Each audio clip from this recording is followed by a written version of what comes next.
ஹல்லேலூயா. ஆண்டவரும் இரட்சகருமாகிய கர்த்தராகிய இயேசு கிறிஸ்துவின் ஈடு இணையில்லாத விலையேற பெற்ற நல்ல நாமத்தினாலே உங்கள் யாவரையும் மீண்டுமாய் ஜீவ பாதை எடுப்பதன் ஊழியத்தின் சார்பாக அன்போடு நான் வாழ்த்தி வரவேற்கிறேன். 8வது பக்கம் எல்லாரும் எடுத்துக்கொள்ளுங்கள். 2 ராஜாக்கள் 4வது அதிகாரம் 2வது வசனம் வாசிங்க. எலிசா அவளை நோக்கி நான் உனக்கு என்ன செய்ய வேண்டும்? வீட்டில் உன்னிடத்தில் என்ன இருக்கிறது சொல் என்றால், அதற்கு அவள் ஒரு குடம் எண்ணெய் அல்லாமல் உமது அடியானுடைய வீட்டில் வேறு ஒன்றும் இல்லை என்றாள்.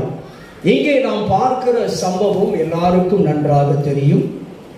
தீர்க்கதரிசி எலிசா ஒரு பட்டணத்திற்கு கடந்து செல்லுகிறார். அப்பொழுது தீர்க்கதரிசி புத்திரரில் ஒருவனுக்கு மனைவியாய் இருந்த ஒரு ஸ்திரீ எலிசாவை பார்த்து, உமது அடியானாகி என் புருஷன் இறந்து போனான். உமது அடியான் கர்த்தருக்கு எப்படிப்பட்டவனா? பயந்து நடந்த. அவருடைய கணவர் எப்படிப்பட்டவர்? கர்த்தருக்கு பயந்து நடந்தவன் என்று அவள் தன்னுடைய கணவரை குறித்து சாட்சி சொல்லுகிறாள். அது மாத்திரமல்ல என்பதை நீர் அறிவீர் என்று சொல்லிவிட்டு, கடன் கொடுத்தவன் என்ன செய்கிறான்? இப்போது என் 2 குமாரரையும் தனக்கு அடிமையாக்கி கொள்ள வந்திருக்கிறான் என்று இவள் அவரிடத்திலே மன்றாட்டு வைக்கிறாள். எலிசா தீர்க்கதரிசியிடத்திலே தீர்க்கதரிசி புத்திரர்களில் ஒருவனாகிய மனைவி ஒரு வேண்டுதலை, ஒரு விண்ணப்பத்தை அங்கே வைக்கிறதை நாம் பார்க்கிறோம். யாபேசு என்ற ஒரு பக்தன் ஒரு விண்ணப்பம் செய்தான். என்ன விண்ணப்பம் பண்ணினான்? யாபேசு என்ன விண்ணப்பம் பண்ணான்? கர்த்தாவே, என்னை ஆசீர்வதித்து என் எல்லையை விரிவாக்கி தீங்கு என்னை துக்கப்படுத்தாதபடிக்கு என்னை நினைத்துள்ளோம் என்று சொல்லி வேண்டுதல் பண்ணினான். கர்த்தர் அப்படியே செய்தாரா இல்லையா? அப்படியே செய்தார். நம்முடைய ஆண்டவர் வேண்டுதலை கேட்கிறவர். அல்லேலூயா. நம்முடைய ஆண்டவர் விண்ணப்பங்களை கேட்கிறவர். வேதம் சொல்லுகிறது, அவர் ஜெபத்தை கேட்கிறவர். அவர் எப்படிப்பட்டவரா? ஜெபத்தை கேட்கிறவர். இங்கே எலிசா தீர்க்கதரிசி இடத்தில் அவள் போய் மன்றாடுகிறார். ஐயோ,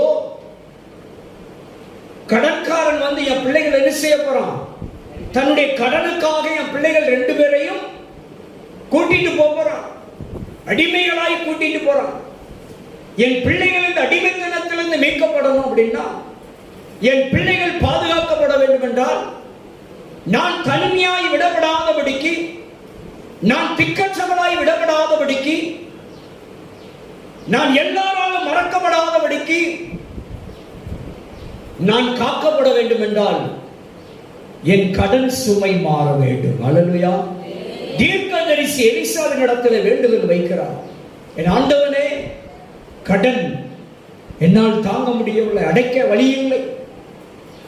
கடைசி ஒரே வழி எந்த வழிதான்? தேவன் ஒருவர் தான். கடன் அடைக்கிறதுக்கு வேற வாய்ப்பே இல்லை, எந்த வழியும் இல்லை. எங்கிருந்து வருவதற்கு வழி இல்லாத சூழ்நிலையில் தீர்க்கதரிசி வந்திருக்கிறார் என்ற உடனே தீர்க்கதரிசி இடத்துல ஓடுகிறார். ஐயா, என் கடனை அடைக்க எனக்கு வழி தெரியவில்லை, நான் கடன் அடைக்க முடியாது என்று தெரிந்தவுடன், கடன் கொடுத்தவன் என் பிள்ளைகள் 2 பேரையும் கடனுக்காக கொண்டு போனோம்ட்டு வந்துட்டான். நான் என்ன செய்வதென்று தெரியாமல் தவித்துக் கொண்டிருக்கிற இந்த தருணத்தில் எனக்கு நீர் எப்படியாவது ஒரு உதவி செய்யும் என்று தீர்க்கதரிசி இடத்திலே ஓடி வருகிறாள். அதற்கு தீர்க்கதரிசி கேட்டான், நான் உனக்கு என்ன செய்ய வேண்டும்? இந்த கேள்வியை தான் ஒவ்வொரு நாளும் ஆண்டவர் உங்களை என்னை பார்த்து கேட்கிறார். நான் உனக்கு என்ன செய்ய வேண்டும்? நான் உங்களுக்கு என்ன செய்ய வேண்டும்? நாங்க கேட்டதெல்லாம் நீர் தாரோம், அவ்வளவுதான். அப்படிதானே? ஆண்டவர் உங்களை என்னை பார்த்து கேட்டா, நான் உனக்கு என்ன செய்யணும்னு ஆண்டவர் இப்ப கேட்கிறார். அப்ப எல்லாருக்கும் ஒவ்வொரு விதமான எதிர்பார்ப்பு இருக்கு. அப்ப ஆண்டவர் நம்மளை பார்த்து கேட்கிறாரு, நான் உனக்கு என்ன செய்யணுமா பிருந்தா சொல்லுமா அப்படின்னு ஆண்டவர் கேட்டாரு. என்ன கேட்பியா? நம்ம பட்டியலை கூட கொடுத்துருவோம். நம்மளோட ஒரு பெரிய பட்டியல் இருக்கு. 1 2 ஒன்னா ரெண்டா என்ன அவ்வளவு பட்டியல் இருக்கு. ஆண்டவரே இதை பூரா எனக்கு செஞ்சு கொடுத்துரும், அவ்வளவுதான். சரியா? இப்போ ஆண்டவர் அதை கேட்கிறாரு. அப்ப நம்ம பட்டியலை கொடுக்கணுமா வேண்டாமா? சரி ஆண்டவர் அதை அப்புறம் பார்த்துக்கணும், நீ இப்ப எது வந்தீர்னு கேட்கக்கூடாது. அல்லேலூயா. வந்தவரை விட்டுறக்கூடாது, வந்தவரை விட்டுறக்கூடாது. எலிசா தீர்க்கதரிசி வந்திருக்கிறார் என்ற உடனே விட்டாளா? ஓடோடி போனான். ஓடி போய் அவள் பாதத்தை பிடித்துக் கொண்டார். பிடித்த உடனே நான் என்ன செய்ய வேண்டும் என்று தீர்க்கதரிசி கேட்டார். அப்பொழுது அந்த சம்பவத்தை அவர் சொல்லி முடித்த உடனே அவர் பார்த்தார். சரிம்மா, உன் கடன் அடைக்கிறதுக்கு வர, சரி ஒரு வழி சொல்றேன், அதுக்கு முன்னாடி நான் தாரேன் தரல ரெண்டாவது. எப்போதுமே நம்ம ஆண்டவர் ஒரு வித்தியாசமானவர். உங்ககிட்ட என்ன இருக்கோ அது கொண்டே உங்களுக்கு பெரிய காரியத்தை செய்ய விரும்புகிறவர். அல்லையா? உங்ககிட்ட என்ன திறமை, என்ன தாளந்து, என்ன ஆசீர்வாதம். சிலருக்கு கொஞ்சம் போல விசுவாசம், கொஞ்சம் போல விசுவாசம், சிலருக்கு நிறைய விசுவாசம். ஆண்டவர் இப்ப கேட்கிறார், அவன்கிட்ட என்னமா இருக்கு அப்படின்றார். அப்ப அவர் சொல்ற, எனக்கு கொஞ்சம் போல எண்ணெய் இருக்கிறது. எண்ணெய் எதை குறிக்கிறது? அபிஷேகத்தை குறிக்கிறது, அல்லது பரிசுத்தனுடைய அனுபவத்தை குறிக்கிறது, அல்லது ஜெபத்தை. கொஞ்சம் என்கிட்ட ஜெபம் மட்டும் இருக்கு, நான் ஜெபத்தை தான் நம்பி இருக்கிறேன் சொல்லுவாங்க, பார்த்திருக்கீங்களா? ஏதோ என்னால முடிஞ்ச அளவுக்கு ஜெபம் பண்ணுவேன், என்கிட்ட கொஞ்சம் ஜெபம் இருக்கு. சிலர் சொல்லுவாங்க, நான் விசுவாசத்தோடு இருக்கிறேன், கர்த்தர் செய்வார். அல்லேலூயா. கொஞ்சம் விசுவாசம். ஆண்டவர் சொன்னார், எவ்வளவு விசுவாசம் இருந்தா போதும்னாரு. ஏசப்பா சொன்னாங்க, கடுகு அளவு விசுவாசம் இருந்தால் இந்த மலையை பார்த்து பெயர்ந்து போ என்று சொன்னா அது என்ன செஞ்சிருமா? இந்த தெற்கு மலையை போய் பார்த்துட்டு அந்த மலைகிட்ட போய் நின்றுட்டு அந்த மலையை போய் நீ அந்த பக்கம் போ அப்படின்னா சொல்ல முடியுமா நம்மளால? ஆனா அந்த சொல்றாரு, போய் இந்த மலையை அந்த பக்கம் போ அப்படின்னு சொன்னா போயிருமா? ஆனா அதுக்கு எப்படி விசுவாசம் வேணுமா? இப்ப நமக்கு எல்லாருக்கும் கேள்வி வரும். என்ன கேள்வி வருது? பெரிய கடுகோட பெரிய விசுவாசம் இருக்கு, இந்த மழை போகுதா இல்லையான்னு பாப்போம். போமா? கடுகு அளவுன்னு ஏன் ஆண்டவர் சொன்னாரு? ஏன் ஆண்டவர் சிறிது அளவுன்னு சொல்லிட வேண்டியதுன்னு என்னைக்காவது யோசித்தோமா? ஆண்டவர் கொஞ்சம் விசுவாசம் இருந்தா போதும்டா, சிறிதளவு விசுவாசம் இருந்தா போதும் சொல்லியிருக்கணும்ல. அது என்ன கடுக கொண்டு வந்து உள்ள கொண்டு வந்தாரு. எங்க தேவன் ஒரு பொருளை, ஒரு நம்பரை கொண்டு வர்றாருன்னா அதுல ஒரு அர்த்தம் இருக்கும். எப்போதுமே ஒரு ஏதோ ஒரு சாயலை உள்ள கொண்டு வர்றாருன்னா அதுல ஒரு அர்த்தத்தை வைத்திருப்பார்.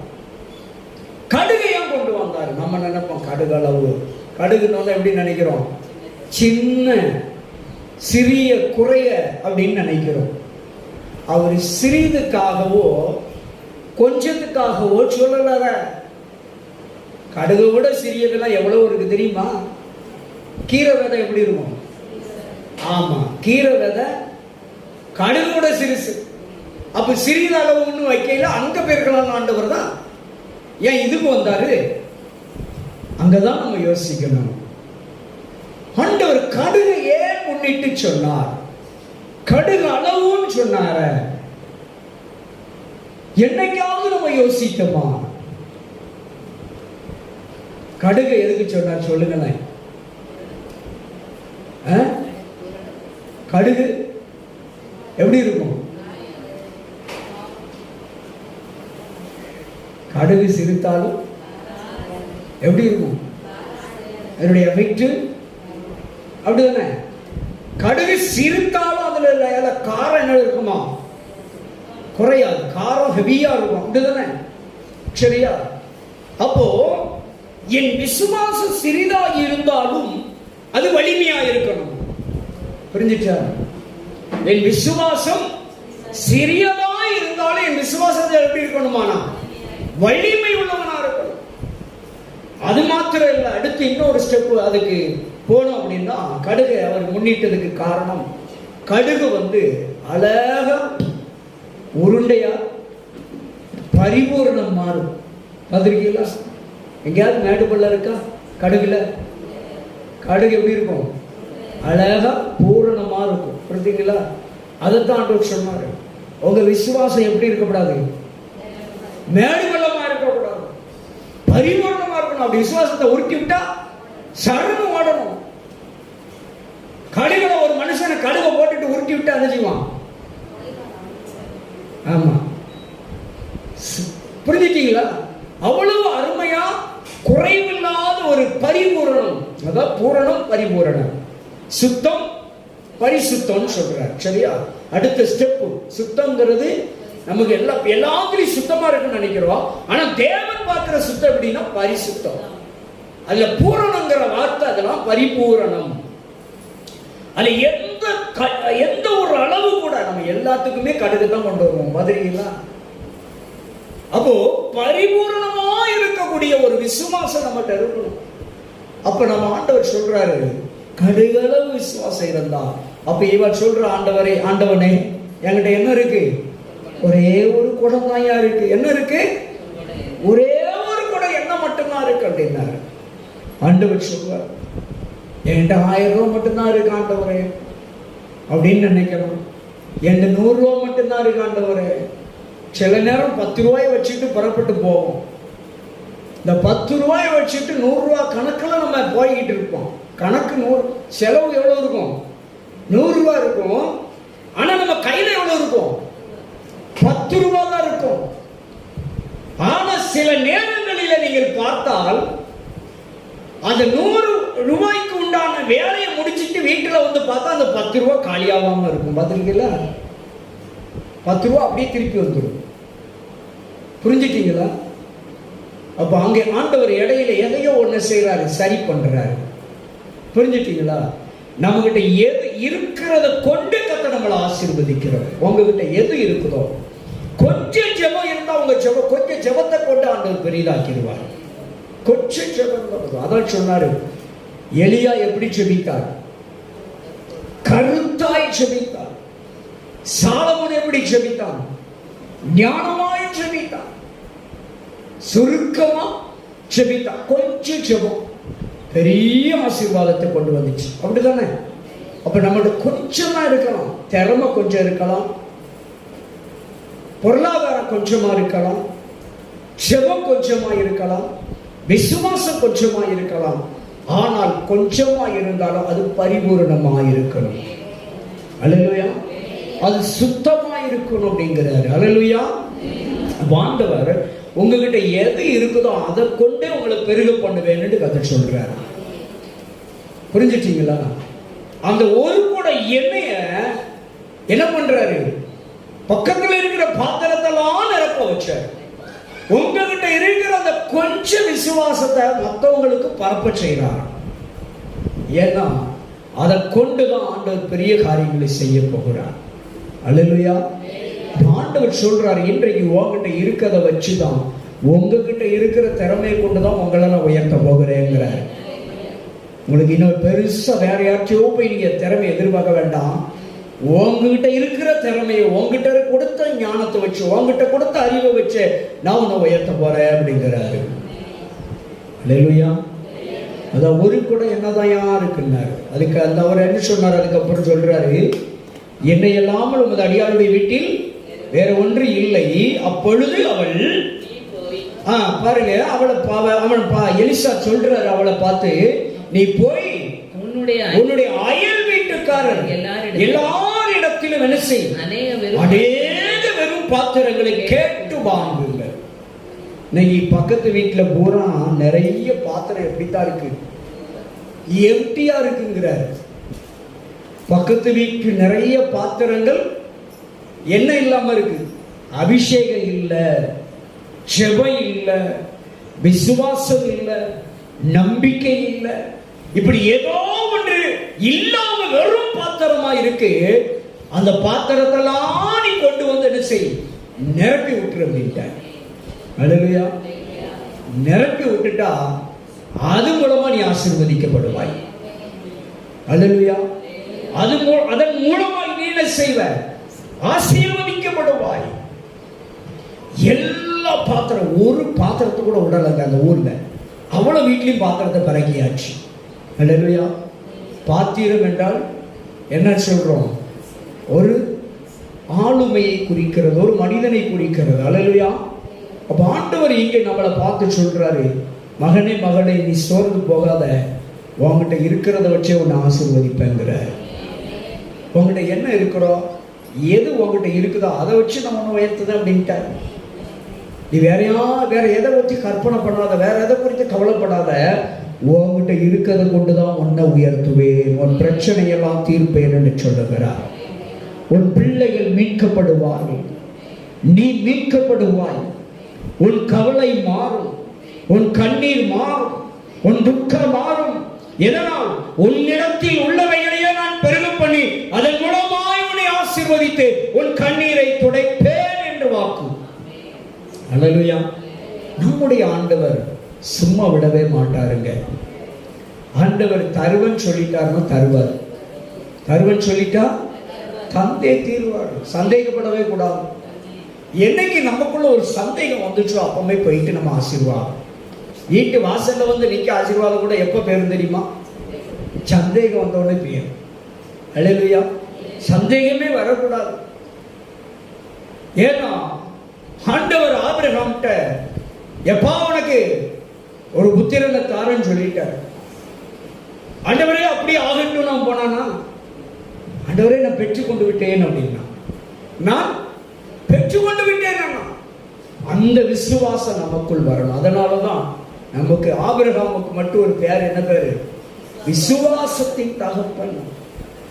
எல்லாரும் விசுவாசித்தார்கள். ஆனா ஆபிரகாமுடைய விசுவாசம் என்ன? சொன்ன உடனே வாங்கிட்டே தந்துட்டீர், அவ்வளவுதான். இப்ப ஆண்டவர் உங்களுக்கு ஒரு 10 கோடி தாரன்னு சொல்லிட்டாருன்னு வச்சுக்கோங்களேன், நம்ம என்ன நினைச்சிருவோம்?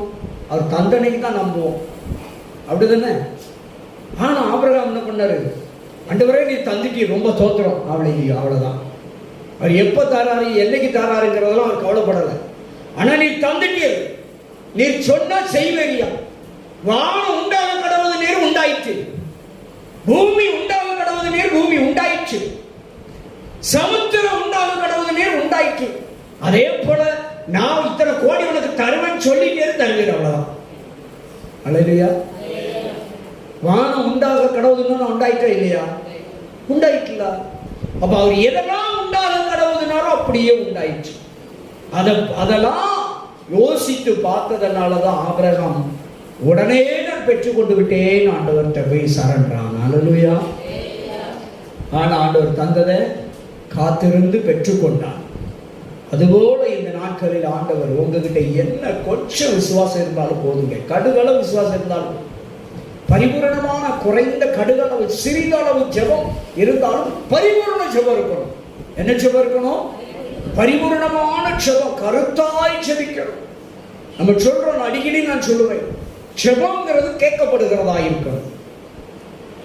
ஆண்டவர் தானே சொல்லி கொடுத்தாரு, எப்பா நீ ஜெபம் பண்ணல, எப்படி ஜெபம் பண்ணாத, எப்படி ஜெபம் பண்ணணும்னு சொல்லி கொடுத்தாரு. அதே போல எப்படி ஜெபம் பண்ண கூடாதுன்னு சொல்லிட்டு போயிட்டாரு. தெரியுமா உங்களுக்கு? ஜெபம் பண்ணி சொல்லு, ஜெபம் பண்ணி கொடுத்தது மட்டும் நமக்கு தெரியும். ஏன்னா அது நம்ம டெய்லி பிரமாணம் சொல்றோம், நம்ம டெய்லி சொல்றோம். பரமண்டலங்களில் இருக்கிற எங்கள் பிதாவே, உம்முடைய நாமம் பரிசுத்தப்படுவதாக, உம்முடைய ராஜ்யம் வருவதாக, உம்முடைய சித்தம் பரமண்டலத்தில் செய்யப்படுகிறது போல இந்த பூமியிலும் செய்யப்படுவதாக என்று சொல்லி அவர் மாதிரி ஜெபத்தை எப்படி செய்யணும் என்று சொன்ன ஜெபத்தை நாம் மறக்கவில்லை. ஆனால் எப்படி செய்யக்கூடாதுன்னு ஒரு ஜெபத்தை சொன்னார். எப்படி ஜெபம் பண்ணக்கூடாது? அஞ்ஞானிகளை போல், உலகத்தானை போல் எப்படி ஜெபம் பண்ணக்கூடாது? நீண்ட அப்படின்ட்டாரா? கருத்தாய் ஜெபம் பண்ணணும், கருத்தாய் ஜெபம் பண்ணணும். ஒரு அம்மா ஜெபம் பண்ண வந்தாங்க. மருத்துவமனையில் ஒருவர் சுகமில்லாமல் இருக்கிறார். சுகமில்லாமல் இருக்கிற மனிதனுக்கு ஜெபம் பண்ண வரணும்னா எப்படி ஜெபம் பண்ணணும்? ஆண்டவரே இந்த அம்மாவுக்கு நல்ல சுகத்தை கொடுங்கப்பா, சீக்கிரம் சுகம் பெற்று வீடு திரும்பட்டும், இரக்கம் பாராட்டுங்கன்னு சொல்லி சுருக்கமா ஜெபம் பண்ணிட்டு விட்டுருக்கலாம். அங்க போய் இந்த அம்மா இப்படி ஜெபம் பண்ணிச்சு தெரியுமா? இந்த அம்மா இப்படி ஜெபம் பண்ணியிருக்குன்னு நினைக்கிய? அந்த அம்மா போய் ஜெபம் இல்லாத மனுஷனுக்கு எப்படி ஜெபம் பண்ணிச்சு தெரியுமா? அந்த அம்மா தலையை கையை வச்சாச்சு. வச்சு ஒரு ஆட்டு, ஆண்டவரே எங்கள் இந்தியாவை ரட்சி, ஆண்டவரே எங்கள் பக்கத்து நாடு பாகிஸ்தானை ரட்சி, சீனாவை ரட்சின்னு சொல்லி அப்படியே பக்கத்து தேசமாக சுத்தி அமெரிக்காவில் போய் நின்றுச்சுல்ல அந்த அம்மா போயிட்டு. கண்ணை திறந்து பார்த்தா அந்த அம்மா இங்கே என்ன செய்யல, போயிட்டு டிக்கெட் வாங்கியாச்சு. அப்போ இந்த அம்மா கழிச்சு, ஐயா அந்த அம்மா எப்போ போச்சு, நீங்க அமெரிக்கா போனோடனே அந்த அம்மா டிக்கெட் வாங்கிட்டு.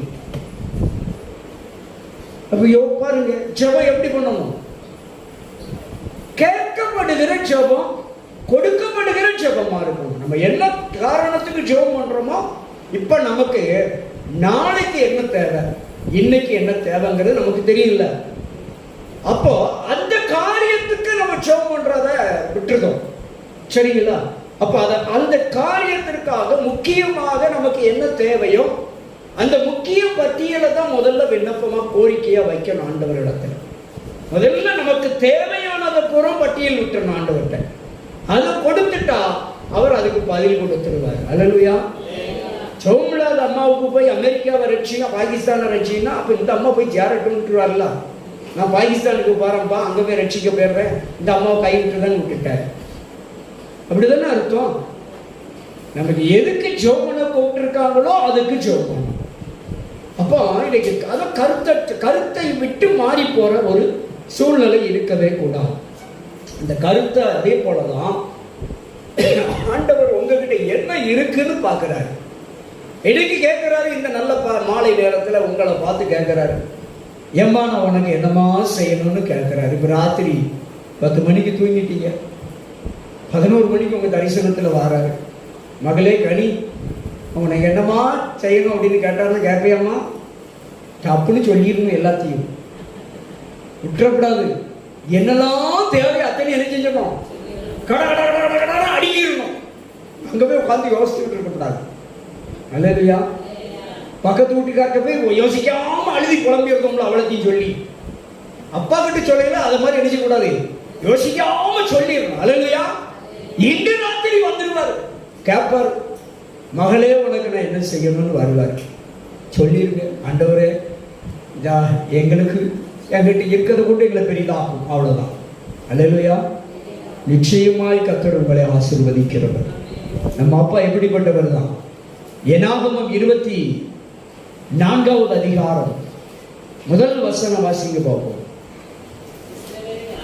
இஸ்ரவேலை ஆசீர்வதிப்பது கர்த்தருக்கு எப்படியாம் பிரியம். உங்களை தான் ஆண்டவர் ஆசீர்வதிப்பதற்கு மிக பிரியமா இருக்கிறார். இந்த அம்மாவுக்கு தெரிஞ்சது, தீர்க்க தரிசிக்க போனா என் பிரச்சனைக்கு முடிவு கிடைச்சிடும், தீர்க்க தரிசிக்க போனா என் முடிவுக்கு என் பிரச்சனைக்கு ஒரு பதில் கிடைச்சிடும் என்று ஓடிச்சு. ஓடி போய் தீர்க்க தரிசன இடத்துல போய் சொல்லிச்சு. சொன்ன உடனே அவர் என்ன பண்ணாரு, அதுக்கு ஒரு வழியை காட்டினார். அல்லேலூயா. அப்ப ஆண்டவர் இடத்துல நம்ம ஓடி போய் என்ன செய்யணும்னா, நம்ம பிரச்சனையை சொல்லிடணும். நம்ம பிரச்சனையை நம்ம சுமந்துக்கிட்டு அலையக்கூடாது, நம்ம பிரச்சனைய நாம சுமந்துக்கிட்டு அலையக்கூடாது. அப்பா கிட்ட சொல்லிடணும், ஆண்டவரே என்ன பிரச்சனை அப்படின்னு சொல்லி என்ன செய்யணும், பட்டியல் போட்டு. கப்பல்ல பொண்ணு வருதுன்னா சொல்லுங்க, பழமொழி சொல்லுவாங்கல்ல, கப்பல்ல பொண்ணு வருதுன்னா எனக்கு ஒண்ணு கொடு, எங்க அப்பாவுக்கு ஒண்ணு கொடு, எங்க தாத்தாவுக்கு ஒண்ணு கொண்டா, அப்படிதானே சொல்லுவாங்க பழமொழி. புரியுதா? கப்பல்ல வரணும். அப்ப பாருங்க, நம்ம ஆண்டவர் சொல்றாரு, உனக்கு என்ன தேவையோ அதை கேள். அல்லேலூயா. தேவைக்கு அப்பாற்பட்ட காரியத்தை நம்ம என்ன செய்யக்கூடாது, கேட்க கூடாது. நமக்கு என்ன தேவை, அந்த அம்மாவுக்கு, அந்த அம்மா நினைச்சா என்ன செஞ்சிருக்கலாம், ஆண்டவரே கடன் அடைக்கிறதுக்கு எனக்கு இவ்வளவு பணம் தாங்கன்னு அந்த அம்மா கேட்டிருக்கலாம். புரிஞ்சிச்சா? அது தன் பிரச்சனையை தான் சொல்லிச்சு. என் ஆண்டவரே என் பிரச்சனை இப்படி, என் பிள்ளைகளை கடன்காரன் தூக்கிட்டு போனோம்னு வந்து நிற்கான், காப்பாற்றும், அவ்வளவுதான். அல்லேலூயா. பிரச்சனையை அந்த அம்மா பட்டியலிட்டுச்சு. உடனே அவர் பார்த்தாரு, வழி சொல்றாரு, இந்த வழியை காட்டினார். இந்த வழியை காண்பித்த உடனே அவர் சொன்னார். அதுக்கப்புறம் அந்த அம்மா அடுத்த வசனத்துல சொல்றாரு, உள்ளே போய் உன் பிள்ளைகளுடன் உள்ளே நின்று கதவை பூட்டி அந்த பாத்திரங்கள் எல்லாவற்றிலும் பார்த்து நிறைந்ததை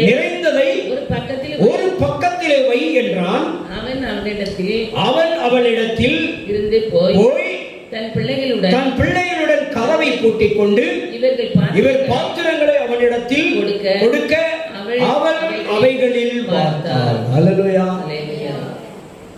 சில நேரங்களிலே சில ஜெபங்களை வெளியரங்கமா ஜெபிக்க கூடாது.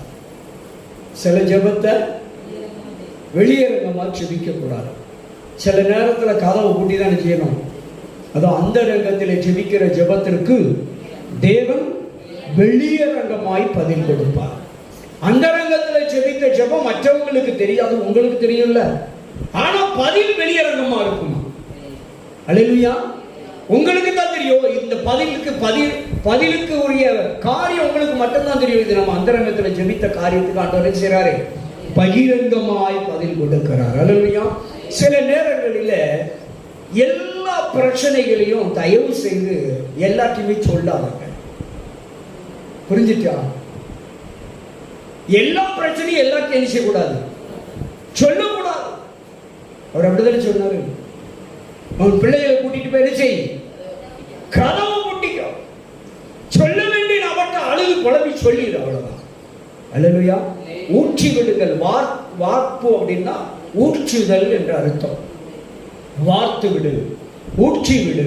அப்போ நம்முடைய மனசுல இருக்க எல்லா பாரங்களையும், எல்லா கவலைகளையும், எல்லா விண்ணப்பங்களையும், வேண்டுதல்களையும், பிரச்சனையும் யார்கிட்ட ஊத்திடுமா? ஏசப்பாவிடம் ஊற்றி விட வேண்டும். அல்லேலூயா.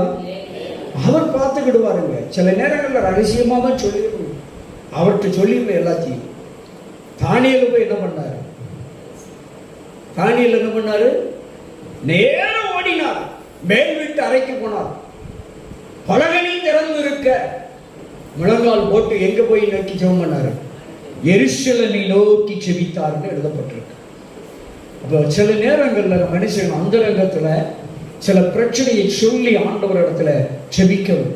நம்ம கண்ணீரை அவர் பாதத்துல ஊற்றணுங்க. நம்ம ரகசியத்தை அப்புறம் அவருக்கு தெரியப்படுத்தணும். இன்னைக்கு நிறைய பேர் என்ன பண்றோம்னா, எல்லாத்தையும் சொல்ற மாதிரி எல்லாத்தையும் போய் எல்லாத்தையும் சொல்லியிருக்கோம். இல்லையா? சொல்ல வேண்டிய காரியத்தை மட்டும்தான் மனுஷனிடத்துல போய் சொல்லணும். சொல்ல வேண்டிய காரியங்கள், சில காரியங்களை ஆண்டவரிடத்தில் மாத்திரம்தான் சொல்ல வேண்டும். அல்லேலூயா. ஆண்டவர் உங்களை அப்பொழுதுதான் ஆசீர்வதிக்க முடியும். ஆனால் ஒன்று மாத்திரம் உண்மை, உங்க பிரச்சனையை பூரா தேவ மனுஷனிடத்துல போய் கொட்டி தீர்த்தரணும். அல்லேலூயா. என்ன சொல்றாரு?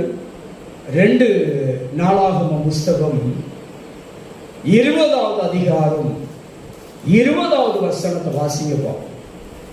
2 நாளாகமம் 20வது அதிகாரம்.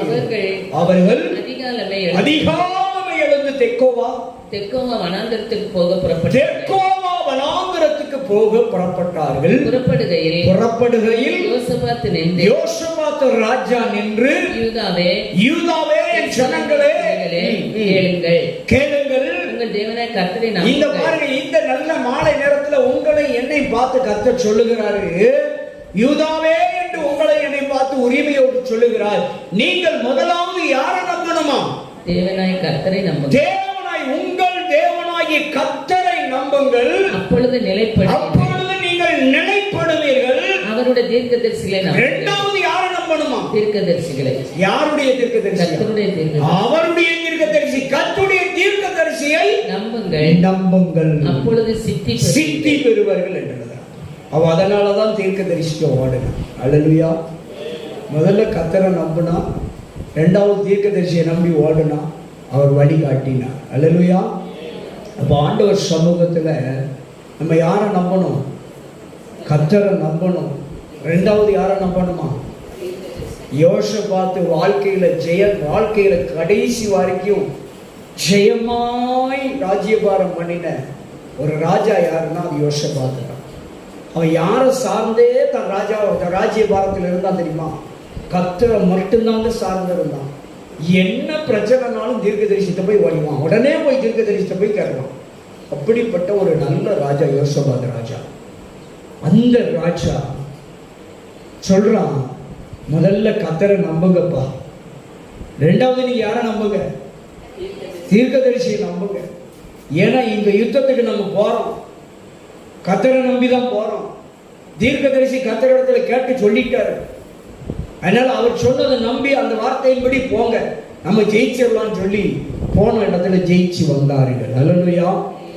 அப்போ அதே போலதான் இன்றைக்கு நம்ம ஆண்டவர் சமூகத்தில் ஆண்டவரை தேடி வந்திருக்கிறோம். நம்ம ஆண்டவர் சமூகத்தில் நம்ம பிரச்சனையை ஆண்டவருக்கு தெரியப்படுத்தணும், தேவ மனுஷனுக்கு தெரியப்படுத்தணும். ஆண்டவர் உங்களுக்கு நல்ல பதிலை கொடுப்பார். அல்லேலூயா.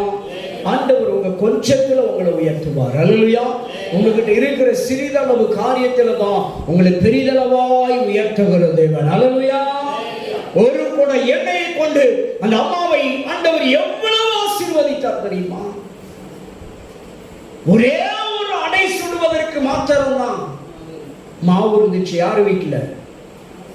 சாரிபாத் என்னும் ஊரிலே ஒரு விதவையின் வீட்டில். சாரிபாத் என்பது அந்த மனுஷி பேர் கிடையாது, அது ஒரு ஊர் பேர். சாரிபாத் என்னும் ஊரிலே ஒரு விதவையின் வீட்டிலே போய் ஆண்டவர் போக சொல்றார் அடைக்கலத்துக்கு எலியாவை. போன உடனே அந்த அம்மா வீட்டுக்கு போயிட்டார். அந்த அம்மா விரவு குறைக்கிட்டு தனக்கும் தன் பையனுக்கும் ஒரு அடையை சுட்டி சாப்பிட்டுட்டு அடுத்த வேலை ஆதாரம் இல்லாம பசியில கடந்து சாக போறோங்கிற நிலைமையில அந்த அம்மா அந்த ஒரு அடையாவது சுட்டுட்டு சாப்பிட்டுட்டு சாவுமன்ட்டு இருக்கு. அல்லேலூயா. அப்படிப்பட்ட நிலையில எலியா போய் போறாரு, எம்மா கொஞ்சம் தண்ணி கொடு குடிக்க அப்படின்னாரு. என்ன கொடு? கொஞ்சமா எனக்கு தண்ணி கொடுன்னா. தண்ணியை கட்டிட்டு சும்மா இருந்தார் அவரு. இந்த அம்மா மாவு சூடதுக்கு ரெடியா இருக்குன்னு தெரிஞ்சுக்கிட்டு எனக்கு ஒரு அடையை சுட்டு கொண்டு வா ஏங்க. அல்லேலூயா. ஆளா விவரத்தை புறம் சொல்லிட்டான். அப்ப அவரு சொன்னாரு, தீர்க்கதரிசி பாருங்க, இங்கதாங்க தீர்க்கதரிசி நிக்கிறாரு, தேவனுடைய கர்த்தருடைய தீர்க்கதரிசி. அப்ப ஆண்டவர் அவர் சொல்றாரு, எலியா தீர்க்கதரிசி சொல்றாரு, அம்மா நீ சுட்டுத அடையில முத அடை எனக்கு கொண்டு வரல, நீ கொண்டு வா அப்படின்ட்டு. அப்படிதானே? நீ கொண்டு வா. மாவு வத்தவே வத்தாதுன்னு சொன்னாரா? ஒரு அடை எனக்கு கொண்டு வரல. அதே போல ஒரு அடையை சுட்டி வட்ட கொண்டு கொடுத்தா. கொடுத்துட்டு அவ சுட்டா, மகனுக்கு சுடுறா, பானையில என்னது வத்தல, மாவு வத்தவே இல்லை. அதோட பெரிய விஷயம் என்ன தெரியுமா? அத பின்னால எழுதுறாரு, பஞ்ச காலம் முழுவதுக்கு அந்த மாவு வத்தலையா. நம்ம நேத்து அரைச்ச மாவு இன்னைக்கு புளிச்சிருது. நேத்து அரைச்சு வச்ச மாவு இன்னைக்கு என்ன செஞ்சிருது? புளிச்சு பொங்கி 3வது நாள் ஸ்மெல் வந்துடும். ஆனா அந்த அம்மா வச்சிருந்த பானையில வச்சிருந்த மாவு எத்தனை காலம் இருந்துச்சாம்? பஞ்ச காலம் முழுவதுக்கும் பானையும் மாத்தல, மாவையும் மாத்தல அந்த அம்மா. ஆனா ஆண்டவர் எப்படி வச்சாரு? அந்த பானையை குறையாதபடிக்கு அந்த மாவு வந்துகிட்டே இருந்துச்சாம். அதே போலதான் இந்த அம்மா ஒரு குடத்தை அப்படியே எல்லா பாத்திரத்திலையும் சரிச்சுக்கிட்டே இருக்கு. அங்க என்ன செஞ்சுக்கிட்டே இருக்கு? எண்ணெய் வந்துகிட்டே இருக்கு, எல்லா பாத்திரத்திலையும் ஊத்திக்கிட்டே இருக்கு. கடைசியில் அந்த அம்மா கடிச்சு, வேற ஏதாவது பாத்திரம் இருக்கா அப்படின்னு உடனே அந்த பையன் சொல்றான், எம்மா பாத்திரம் இல்லைன்னு சொன்ன அடுத்த செகண்ட்ல என்ன நின்று போச்சு. அல்லேலூயா. வேஸ்ட் ஆயிடக்கூடாது, தரையில சிந்திடக்கூடாதுங்கிறதுல கவனமா இருக்கிறார் தேவன். அபிஷேகத்தை எங்க போடக்கூடாது? தரையில போட்டு வீணாக்கிடக்கூடாது, மிதிச்சிடக்கூடாது. அல்லேலூயா. அதான் ஃபாதர் அருமையான ஃபாதர் பெர்க்மான்ஸ் அவர்கள் நல்ல ஒரு பாடல் பாடினார். காத்துக்கொள் பெற்றுக்கொண்ட அபிஷேகத்தை காற்றுக்கொள் என்று சொல்லி அருமையான ஒரு நல்ல பாடலை பாடினார்கள். அப்படிப்பட்ட ஒரு சூழ்நிலையில எங்க அந்த மாவையே வத்தாம கொடுத்த தேவன், இந்த குடத்துல என்ன ஊத்த வர வச்ச தேவன் உங்களை ஆசீர்வதிக்க மாட்டாரா? உங்க எண்ணெயும் மாவும் குறையாது. போங்க. அல்லேலூயா. ஆண்டவர் அல்ல குறையாதபடி உங்களை ஆசீர்வதிப்பார்கள். போங்க. ஆண்டவர் உங்களை ஆசீர்வதிக்க தான் விரும்புறார். ஆனா நீங்க யாரதான் சார்ந்து இருக்கணும்? கர்த்தரை சார்ந்து நிக்கணும். அல்லேலூயா. உங்க பிரச்சனை ஆட்டதான் சொல்லணும், கர்த்தர்தான் சொல்லணும். அந்த அம்மா எலியா கிட்ட தான் சொல்லிச்சு, பஞ்சகாலம் ஐயா ஒண்ணும் இல்ல, ஒரே ஒரு அடைதான் சொல்லிச்சு அந்த அம்மா. இந்த அம்மா சொல்லிச்சு, ஐயா என் பிள்ளை அடிமையாக்க போறான், ஒரு கூட என்னதான் இருக்குன்னு. 2 பேரும் யார்தான் முறையிட்டாங்க? தீர்க்கதரிசி, கர்த்தருடைய தீர்க்கதரிசிட்ட தான் முறையிட்டாங்க.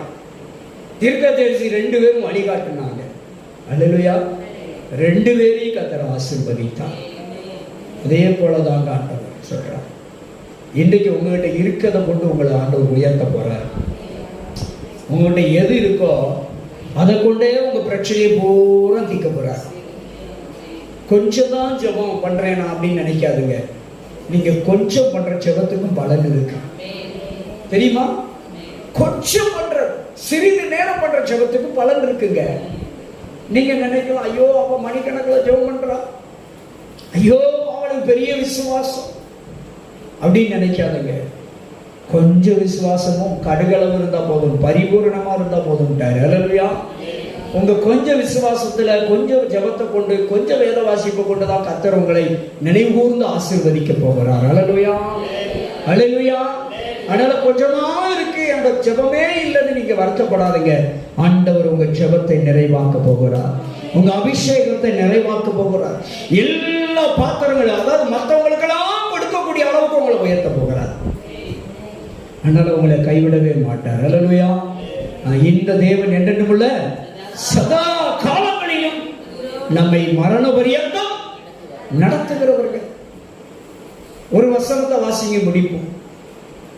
யோசுவா 1ஆம் அதிகாரம் 5வது வசனம் வாசிங்க. யோசுவா 1:5. ஏப்பா மகனே மகனே, நீ உயிரோடு இருக்க நாட்கள் எல்லாம் ஒருவனும் உனக்கு முன்பாக, ஒருத்தன் கூட உனக்கு முன்பாக எதிர்த்து நிற்கவே முடியாது. நான் மோசேயோடு இருந்தேன், நான் எப்படி என் தாசனாகிய மோசேயோடு இருந்தேனோ அப்படியே உன்னோடு கூட இருப்பேன். நான் உன்னை விட்டு விலகுவதும் இல்லை, உன்னை கைவிடுவதும் இல்லை. ஆண்டவர் வாக்கு கொடுத்துட்டாரு இந்த நல்ல நேரத்தில். மோசே கூட இருந்த தேவன் இந்த வாக்குத்தத்தத்தை சொல்லி திடப்படுத்தின யோசுவா கூட இருந்த தேவன் இன்றைக்கு உங்க கூட இருக்கிறார். உங்க முன்னால எவனும் ஏற்றிருக்க முடியாது. போங்க. ஏன்னா ஆராதனை வேலையில கர்த்தர் உங்களை எப்படி சொல்லிட்டாரு? நீங்க பராக்கிரமசாலிட்டாரு. உங்களுக்கு முன்னால யாரும் என்ன செய்ய முடியாது? ஒருவரை ஏற்றிருக்க முடியாது. காரணம், நீங்கள் தீட்டப்பட்ட பலப்படுத்தப்பட்ட ஆயுதத்துக்கு ஒப்பானவர்கள். உங்களை கூர்மையாக்கிட்டாரு. உங்ககிட்ட யாரும் நிக்க முடியாது. உங்க பட்டயம் எப்படி இருக்கு? இப்ப கூர்மையாய் தீட்டப்பட்ட பட்டயத்தை போல் இருக்கிறது. அதனால் ஆண்டவர் சொல்றாரு, நான் உன்னை விட்டு விலகுவதும் இல்லை, உன்னை கைவிடுவதும் இல்லை.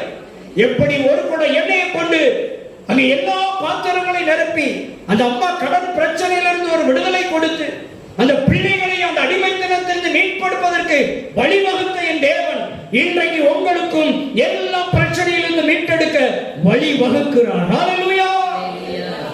கைவிட மாட்டேன்ட்டார். உங்களை விட்டு அவர் விலகவே மாட்டாருங்க. நீங்க பயப்படாதீங்க.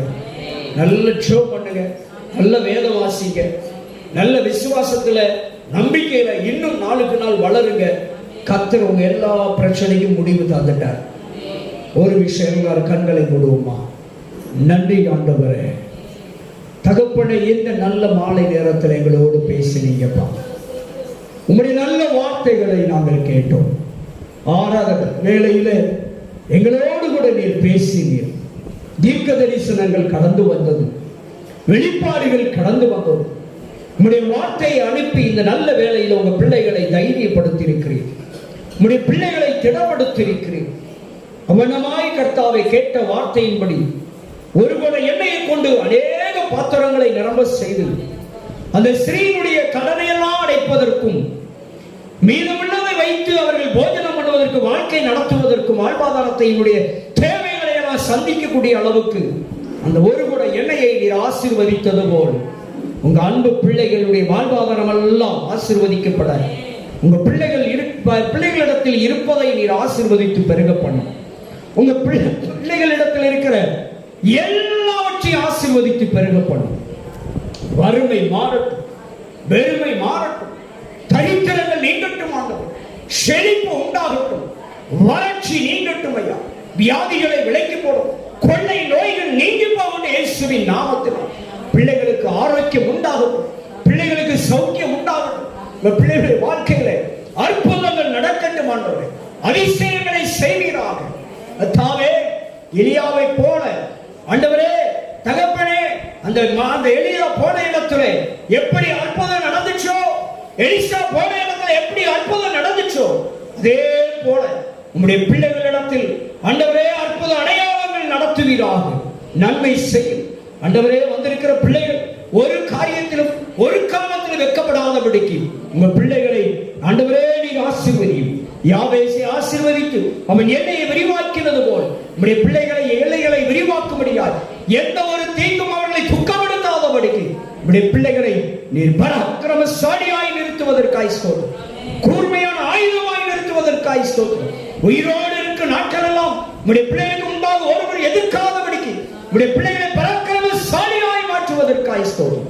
உம்முடைய பிள்ளைகளை ஆசீர்வதித்து பெருக பண்ணுவதற்காய் ஸ்தோத்திரம். ஆசீர்வதியும் ஆண்டவரே. நல்ல சுகத்தை கொடு, நல்ல ஆரோக்கியத்தை கொடு, நல்ல ஒரு விடுதலை கொடுப்பீராக. இப்பொழுதே வியாதிகளை விலைக்கு போடும் ஆண்டவரே. உடைய பிள்ளைகள் வெறுமை, வறுமை, தரித்திரம், கடன், வியாதி எதுவும் இருக்கக்கூடாது. சந்தோஷமாய், சமாதானமாய், மகிழ்ச்சியாய், செழிப்பாய், நிம்மதியாய், ஆரோக்கியமான நல்ல வாழ்க்கை வாழட்டும் ஐயா. ஜெபத்திலும் வேத வாசிப்பிலும் விசுவாசத்திலும் ஆண்டவரே அப்ப அன்பிலும் ஆண்டவரே நம்பிக்கையிலும் நாளுக்கு நாள் உங்க பிள்ளைகள் விருத்தி அடையட்டும் அப்பா, விருத்தி அடையட்டும். தெய்வக்காரன் கூட இருந்து நடத்தட்டும். உடைய பிள்ளைகளை ஆசீர்வதிக்கிறேன். ஒவ்வொருவரோடு உடைய கரம் இருக்கட்டும். உடைய ஆண்டவரே சமூகம் கூட இருக்கட்டும். உடைய அன்பு இருக்கட்டும் ஐயா. ரத்த கோட்டைகளை மறைத்துக் கொள்ளும் ஆண்டவரே. உடைய அக்கினி மதிலை எழுப்பி வேலி அடைத்துக் கொள்ளும். இரட்சகர் இயேசுவின் நாமத்தில் ஆண்டவரே எல்லாவற்றையும் நாங்கள் ஜெயம் எடுக்கிறோம் நல்ல பிதாவே. ஆமென்.